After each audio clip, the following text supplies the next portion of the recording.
Eu não estava procurando nada. Não havia suspeita, não havia sinal claro, não havia aquela voz na cabeça que as pessoas descrevem quando dizem que sabiam antes de saber. Eu simplesmente fui buscar um carregador. E o que eu encontrei mudou tudo. Foi assim que eu descobri o caso secreto da minha esposa. Era uma quinta-feira comum. Ela havia saído para trabalhar mais cedo do que o normal.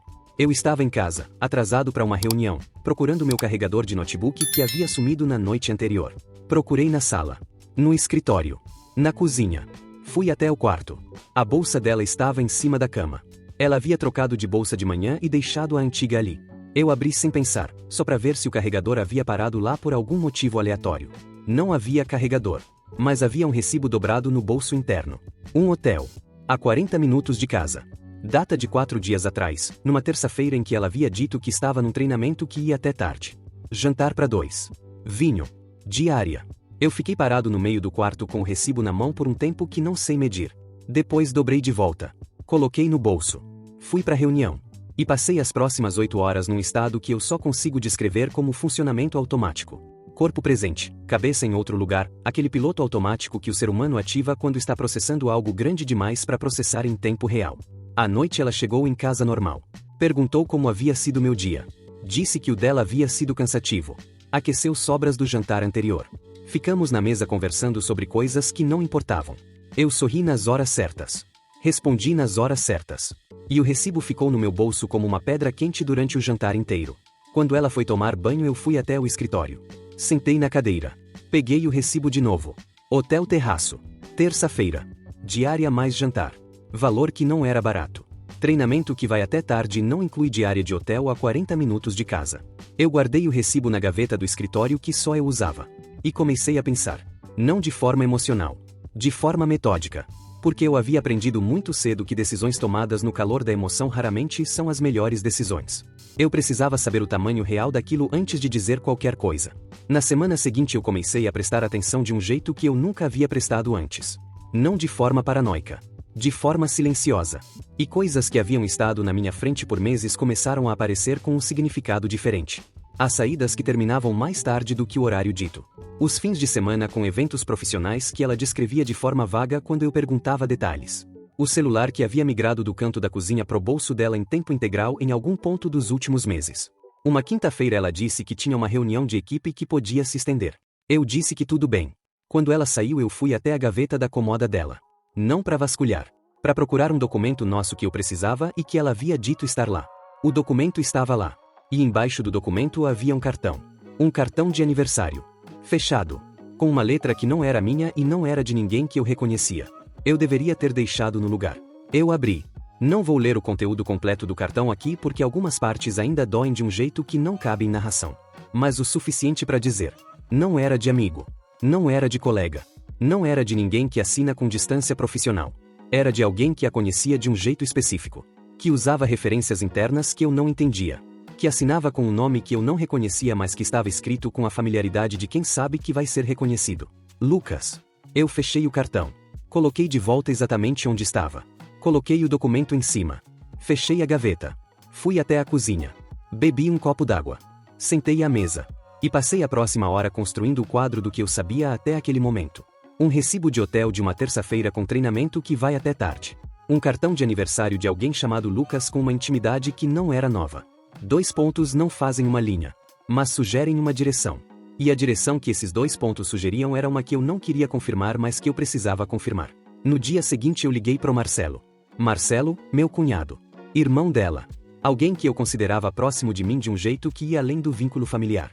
Aquele tipo de cunhado que você chamaria de amigo independente de quem você tivesse casado. Não para contar. Não ainda. Para perguntar uma coisa específica. Você conhece alguém chamado Lucas no círculo dela? Eu perguntei casualmente no meio de uma conversa sobre outras coisas. Silêncio de um segundo. Por que você tá perguntando? Aquele segundo de silêncio antes da pergunta me disse tudo o que eu precisava saber antes de qualquer resposta. Curiosidade, eu disse. Tem um Lucas que trabalha no mesmo setor que ela, ele disse com cuidado. Eles se conhecem do trabalho. Faz tempo? Uns 2 anos, acho. Você conhece ele? De vista. Por quê, Rodrigo? Só curiosidade, eu disse. A gente tava falando sobre o pessoal do trabalho dela ontem e o nome apareceu.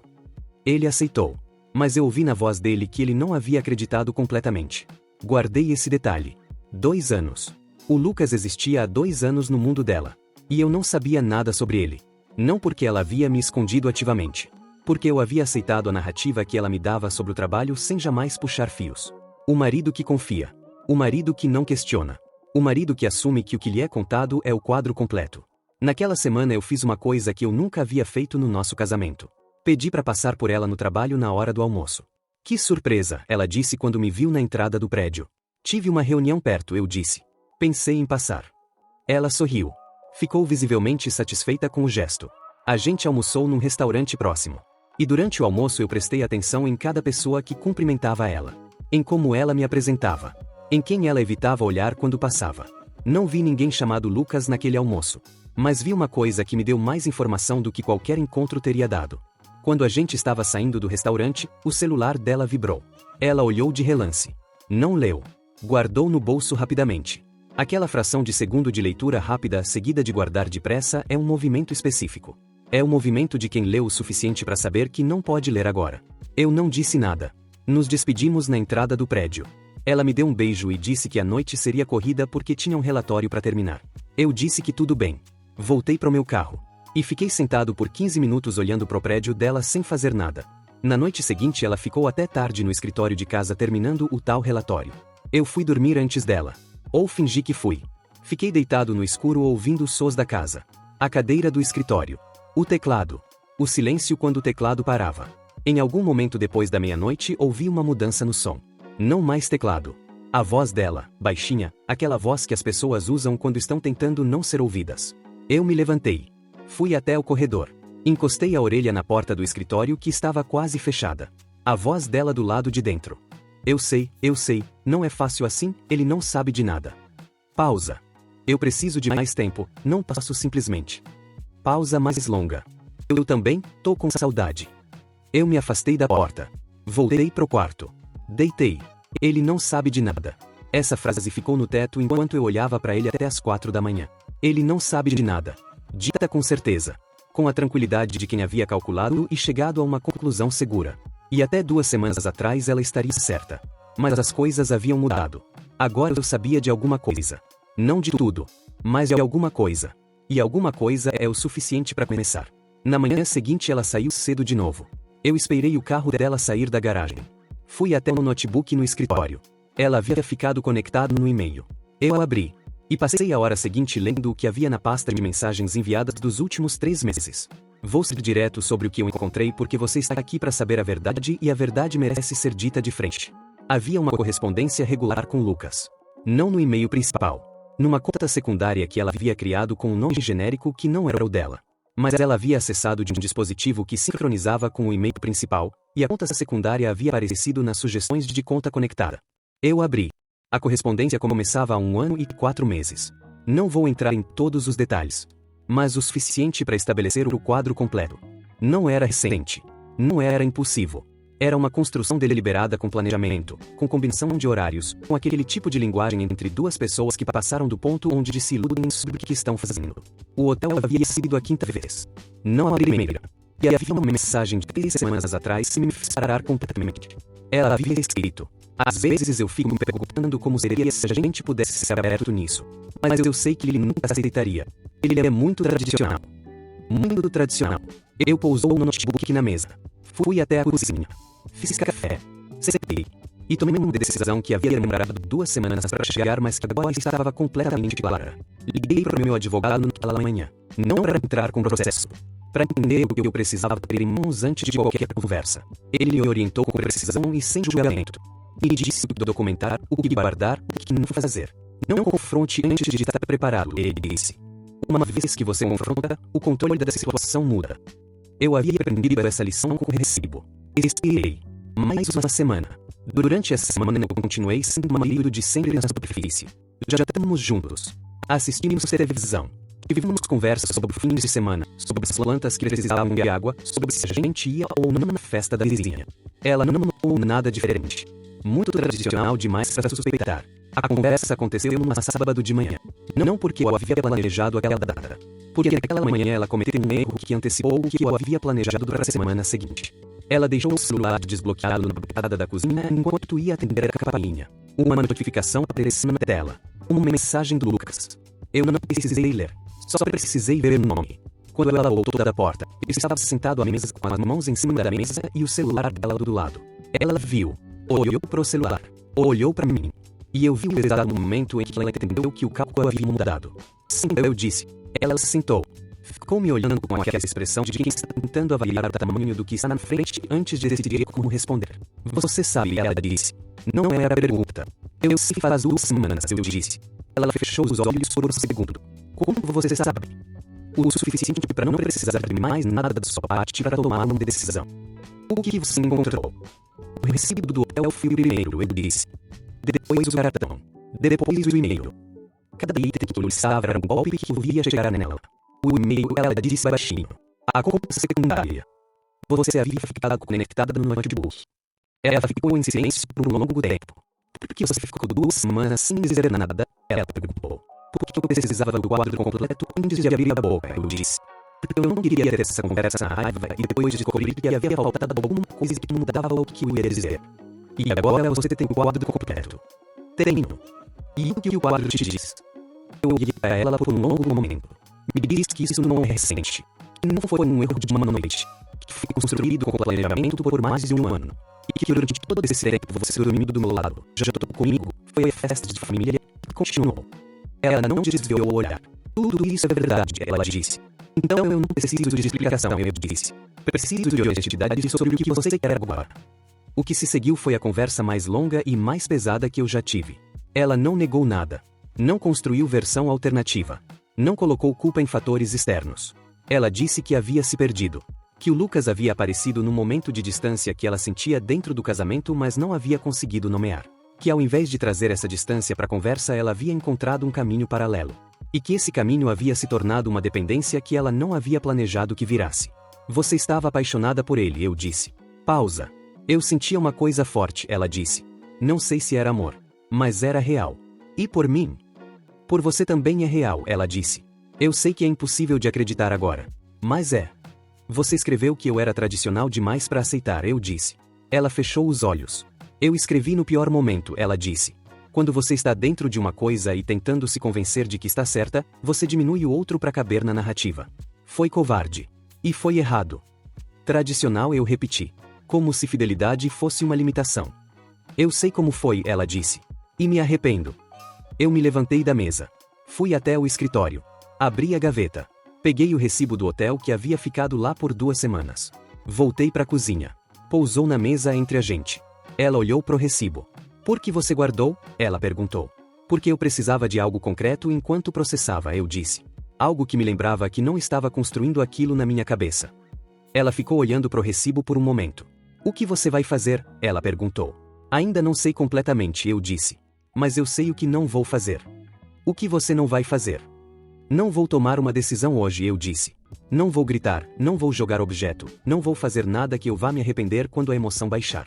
Porque você merece uma resposta real e eu mereço tomar uma decisão que eu possa olhar para trás e saber que foi feita com clareza. Ela ficou me olhando. Isso é muito mais do que eu mereço agora, ela disse. Provavelmente eu concordei. Pedi que ela saísse de casa por alguns dias.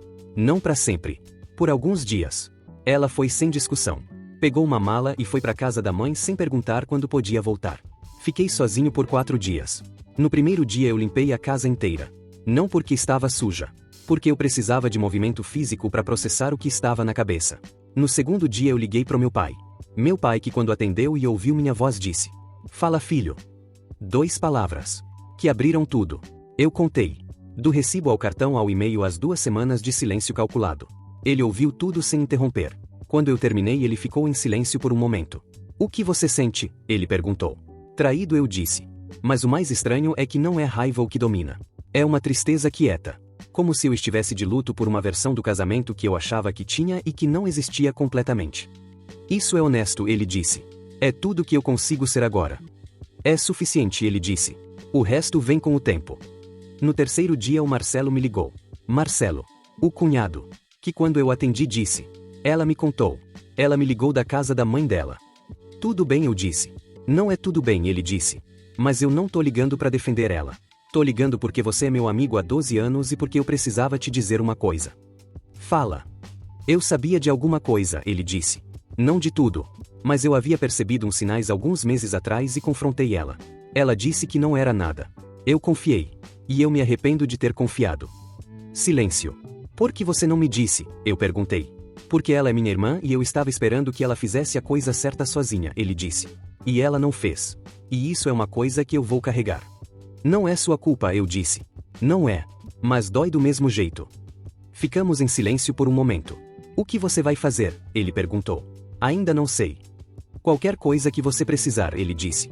Qualquer coisa. Você me liga. No quarto dia ela me mandou mensagem. Uma mensagem longa que eu li 2 vezes. Ela havia terminado com o Lucas.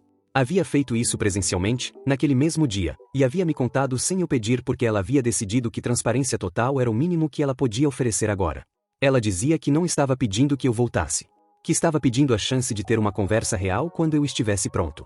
Que ela entendia se eu não estivesse pronto agora ou nunca. Eu li. Guardei o celular. Fiquei em silêncio por um longo tempo. E então eu respondi. Pode voltar domingo. A gente conversa. Domingo à tarde. Ela chegou com a mala. Entrou com aquela postura de quem não sabe o que encontrar e está usando toda a energia disponível só para permanecer em pé. Eu estava na sala. Ela sentou no sofá. Eu na poltrona. A gente ficou em silêncio por um momento. Você terminou de verdade, eu disse. De verdade. Como você está? Ela me olhou com uma surpresa genuína. Aliviada e envergonhada ao mesmo tempo, ela disse. Aliviada de ter terminado. Aliviada de não estar mais carregando sozinha, ela disse. Carregar sozinha é exaustivo. Mesmo quando é algo que você escolheu esconder. Você carregou por 1 ano e 4 meses. E cada mês foi mais pesado do que o anterior, ela disse. Não de culpa. De divisão. De ser uma pessoa em 2 lugares ao mesmo tempo. Eu fiquei em silêncio. Você me disse que eu era tradicional, eu disse. Eu disse. O que você quis dizer de verdade? Ela pensou. Quis dizer que eu sabia que você ia se machucar. E ao invés de lidar com isso eu transformei em crítica. Chamei de tradicional o que era na verdade cuidado. E usei esse rótulo para me sentir menos culpada. Você me diminuiu para caber na narrativa que precisava. Sim.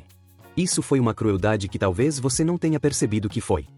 Eu percebo agora, ela disse. E me arrependo mais disso do que de qualquer outra coisa.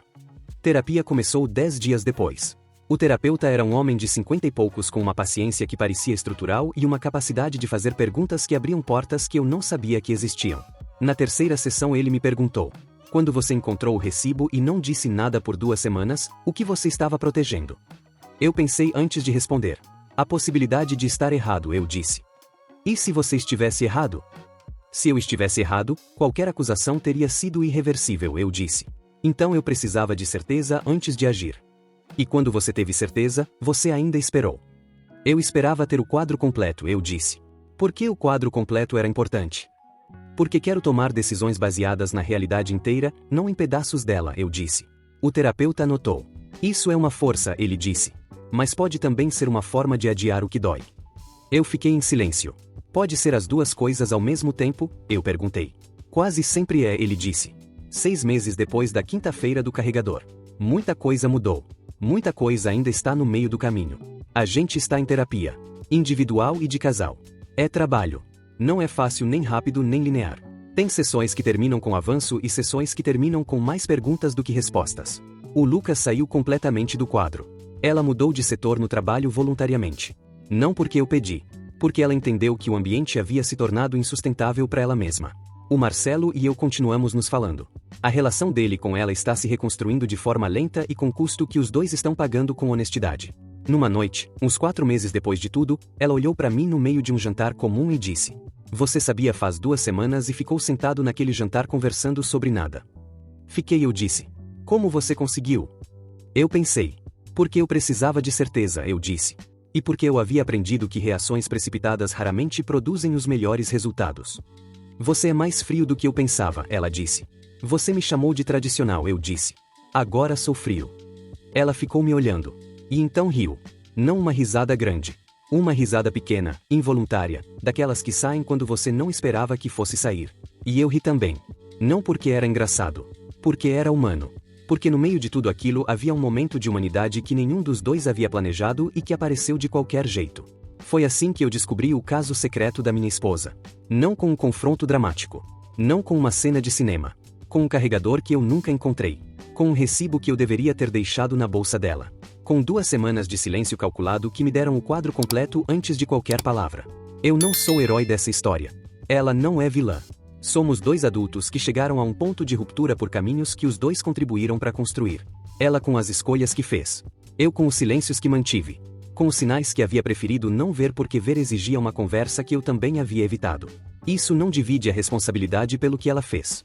Mas complica a narrativa simples de vítima e culpado que é mais fácil de contar. A vida real é mais complicada do que narrativa simples. E às vezes o que você encontra quando vai buscar um carregador é uma versão da sua própria vida que você não estava pronto para ver, mas que precisava ver. O carregador, por sinal, estava no carro. Havia estado lá o tempo todo.